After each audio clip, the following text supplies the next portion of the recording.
Now, the next step is to think about reproducing the bug that you've encountered. Because when you encounter it once, but you don't encounter it the next time, that becomes a really difficult bug to fix. Go ahead and uncomment the next block of code.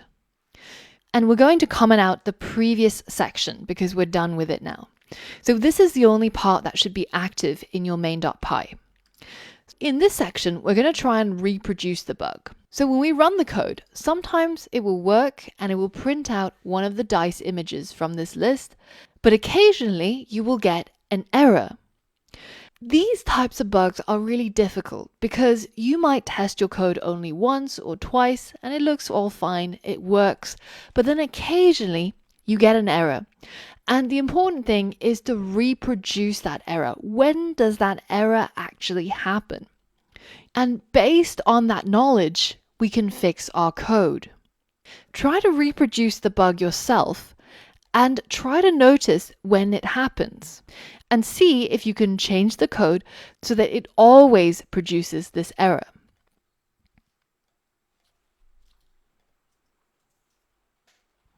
We've got a list of dice images, which are just emojis, and we've also got this random number, dice number, between 1 and 6.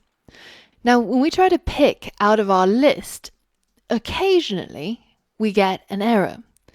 Now, we have to notice when the error occurs, and to reproduce the bug, we have to figure out which of these numbers is actually causing the problem. So we know that this is a random number between 1 and 6, and if we check the documentation, it tells us that randint works a little bit differently from range. It will return a random integer in the range of A and B, including both endpoints. So in our case, both 1 and 6 could be generated, and it could be any number. So if that was equal to 1, well, does it generate an error? No, it just picks out this particular item. But what if it was 2 or 3 or 4?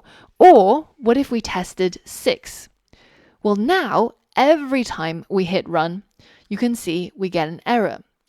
And now that we've got our error to show up consistently, it's a lot easier to debug because we know that the index error, list index out of range, happens when this dice number is 6. So when we go back to our previous code, well, we can't use 6 in this list because lists start counting from 0. So to get this dice 1, we need dice num to be 0. And then this is 1, 2, 3, 4, 5. And 6 is somewhere out here and it doesn't exist. Now go ahead and fix this code so that all the dice images are represented and we never see this error again. All right, so that is as simple as shifting down these numbers. So instead of making a random number between 1 and 6, we actually want a random number between 0 and 5.